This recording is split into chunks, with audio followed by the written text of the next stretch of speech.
À quoi est-ce que l'or peut bien servir? Si vous connaissez bien la chaîne, vous avez déjà une petite idée évidemment. Mais aujourd'hui, on va explorer le sujet en profondeur. Bonjour et bienvenue sur Dorénavant, la chaîne qui vous aide à intégrer l'or à votre patrimoine. Avoir de l'or, quelle que soit la forme, ce n'est pas pour faire joli, ou en tout cas pas uniquement. Il y a deux choses capitales à bien comprendre, et on attaque tout de suite avec la première. Il y a quelques mois, j'ai publié un post pour préparer cette vidéo. Merci à tous ceux qui ont pris le temps de répondre à cette petite question. Pourquoi est-ce que vous possédez de l'or? Je m'attendais évidemment à avoir des réponses variées, mais j'ai tout de même été surpris par le nombre de raisons différentes qui ont été évoquées. Je les ai regroupées dans un tableau, et entre les 26 personnes qui ont répondu, 17 motifs ont été cités. Un seul actif, l'or, et 17 raisons différentes. Je me suis prêté à l'exercice aussi, et je suis arrivé à une liste qu'on va passer rapidement en revue et que je vous rajouterai en description. Dites-moi dans les commentaires si vous avez d'autres idées. Pourquoi est-ce qu'on pourrait vouloir posséder de l'or en tant qu'actif patrimonial? Raison numéro 1, pour conserver la valeur. L'or protège la valeur infiniment mieux que les euros qu'on laisse sur un compte en banque. C'est bien normal, vu la quantité de monnaie qui est imprimée en permanence et qui vient diluer votre pouvoir d'achat. Deuxième raison, l'or est une valeur refuge. Ce n'est un secret pour personne, quand ça chauffe un peu quelque part, tout le monde se précipite sur l'or, quel que soit son prix. Raison numéro 3, l'or est une monnaie de réserve. Ça rejoint un peu ce qu'on vient de dire juste avant. Raison numéro 4, l'or est une assurance. Avoir de l'or, ça revient à s'assurer contre plusieurs risques majeurs. Parmi ces risques, par exemple, il pourrait y avoir une défaillance bancaire ou bien un gros problème monétaire. Mais quand vous avez une assurance classique, une assurance auto par exemple, les cotisations que vous avez versées, elles sont perdues si le risque ne se réalise pas. Vous ne pouvez pas dire à l'assureur « j'ai pas eu d'accident cette année, remboursez-moi ». Avec l'or, c'est différent. Le métal reste à vous et vous pourrez le revendre ou bien le donner si un jour vous n'en avez plus besoin. Raison numéro 5, l'or, c'est joli et ça présente un intérêt historique. Bien sûr, on parle d'investissement ici, mais si en plus l'aspect historique ou esthétique vous plaît, autant en profiter. Raison numéro 6, la transmission. Je ferai une vidéo complète dédiée à la transmission et on verra comment, après vous avoir rendu service pendant de longues années, votre or pourra passer aux générations suivantes, parfois sans aucune imposition, et légalement, bien entendu. Raison numéro 7, la détention d'actifs en direct. Si vous avez votre or chez vous, il n'y a aucun intermédiaire qui vous en sépare. C'est important de détenir une partie de son patrimoine en direct. Je vous donne deux exemples. Votre argent, vos euros. Vous pouvez les avoir à la banque ou bien sous forme de billets. S'ils sont à la banque, c'est très bien, mais il y a un intermédiaire entre vous et vos euros. Si le distributeur est en panne, vous n'avez rien. Si vous avez pris la précaution de stocker un peu d'argent liquide chez vous, vous n'avez pas ce problème. Pareil pour l'or. Entre un ETF or et une pièce d'or dans votre main, c'est pas pareil. Je ne suis pas en train de dire que vous devez tout avoir chez vous, loin de là. Il existe des intermédiaires très utiles. Il faut juste veiller à garder le contrôle direct sur une petite partie de votre patrimoine et l'or physique peut remplir cette fonction. Raison numéro 8, c'est un actif qui est hors du système bancaire. Vous ne dépendez d'aucune institution. Et si vous avez de l'or, un éventuel choc bancaire vous impactera moins fort que votre voisin, par exemple. Raison numéro 9, diversification du patrimoine. L'or en tant que classe d'actifs à lui tout seul permet des rééquilibrages annuels. J'ai détaillé ce mécanisme dans ma dernière vidéo patrimoniale, et le seul fait de rééquilibrer annuellement, par exemple, va optimiser votre présence dans les cycles et ainsi augmenter mécaniquement votre performance. Raison numéro 10, l'or est un actif tangible. Je ne suis pas en train de dire que seuls les actifs tangibles peuvent avoir de l'intérêt, mais c'est pas mal d'en avoir quand même un peu dans son patrimoine. Raison numéro 11, l'or est reconnu dans le monde entier. Vous pouvez aller dans n'importe quel pays, vous trouverez quelqu'un qui sera prêt à vous acheter votre or. Raison numéro 12, posséder de l'or pour sortir de la masse. Je reprends cet argument parce qu'il a été cité par une ou deux personnes parmi vous. En effet, quand on a de l'or, le moins qu'on puisse dire, c'est qu'on ne fait pas comme tout le monde. Et c'est peut-être une bonne chose, en effet, car à faire comme tout le monde, on obtient par définition des résultats moyens.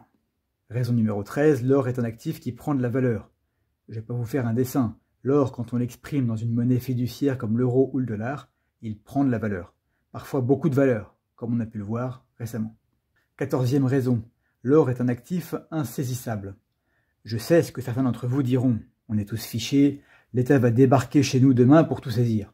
Je n'y crois pas. Ce serait beaucoup trop compliqué et coûteux. Mais bon, disons difficilement saisissable. Beaucoup plus difficile à saisir en tout cas que ce qu'il y a sur votre compte en banque. 15e raison, l'or est un actif qui est décorrélé des autres.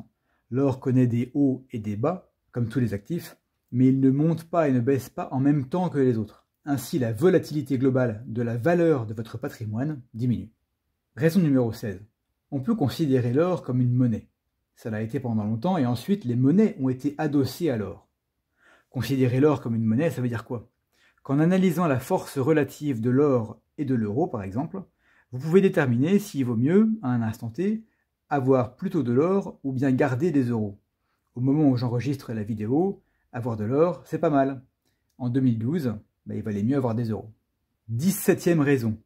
Avoir de l'or, c'est un moyen d'épargner agréablement. L'or physique constitue une épargne qui est difficile à dilapider. J'en ai déjà parlé, c'est un des avantages de l'or et de l'argent physique. Ces actifs sont très liquides évidemment, mais il y a davantage de friction quand vous voulez vendre une pièce plutôt que d'utiliser votre carte bancaire. C'est plutôt à rechercher si vous avez du mal à mettre de l'argent de côté. Raison numéro 18, l'or est accessible à tous. On peut acheter de l'or à partir d'1 gramme. Évidemment, ce n'est pas le plus efficace à cause de la prime, mais c'est possible, quel que soit le budget. 19e raison, l'or stocke la valeur de façon assez compacte. Parmi les actifs tangibles, on peut dire que l'or est très compact. Ça le rend plus facile à stocker et à cacher que de l'argent métal par exemple. 20e raison, l'or est un actif mobile. Là je compare à l'immobilier, l'or peut être déplacé en cas de besoin, ce qui n'est pas le cas d'un appartement. 21e raison, l'or résiste très bien à l'eau et aux rongeurs. Il résiste pas trop mal au feu s'il est bien stocké. Avoir de la valeur chez vous sous forme d'or vous protégera mieux contre ces risques que des billets de banque. Raison numéro 22, pour l'or, pas besoin d'électricité ni d'internet.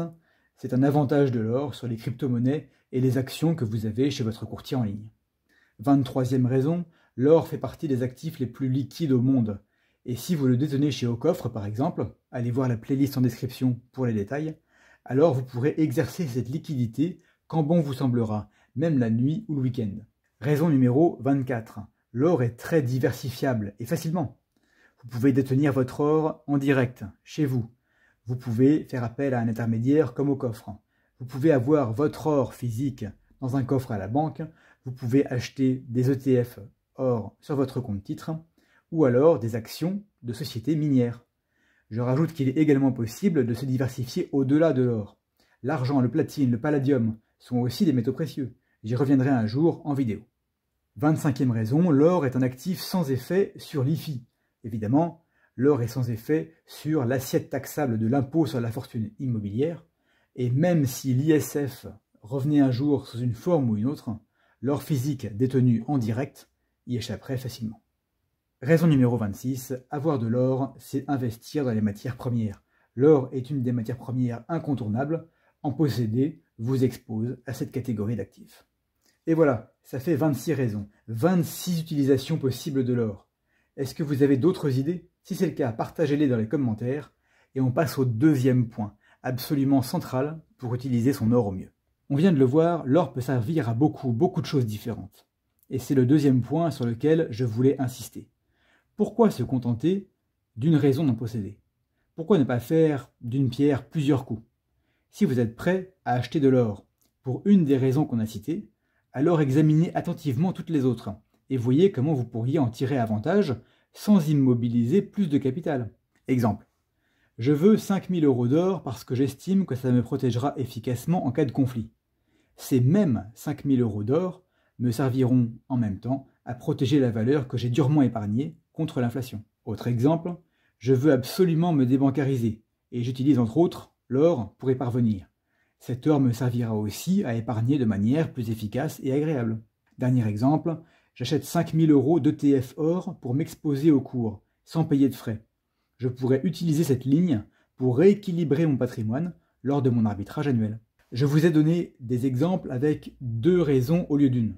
Évidemment, vous allez pousser le raisonnement jusqu'à avoir 5, 10, 15 motifs de détenir une seule pièce d'or. Lorsqu'on est conscient de toutes les facettes que présente l'or, on est en bonne position pour en exploiter plusieurs en même temps. Est-ce qu'il y a des aspects auxquels vous n'aviez pas pensé et que vous utiliserez à l'avenir? Quelle place accordez-vous à l'or dans votre patrimoine? Dites-moi tout ça dans les commentaires. Ce raisonnement, on peut le décliner pour toutes les classes d'actifs. Je le ferai peut-être un jour si ça vous intéresse. En attendant, voici 2 propositions de contenu qui vont vous intéresser. On se retrouve dans la prochaine vidéo, et d'ici là, soyez prudents dans vos investissements, mais sans oublier de rester curieux.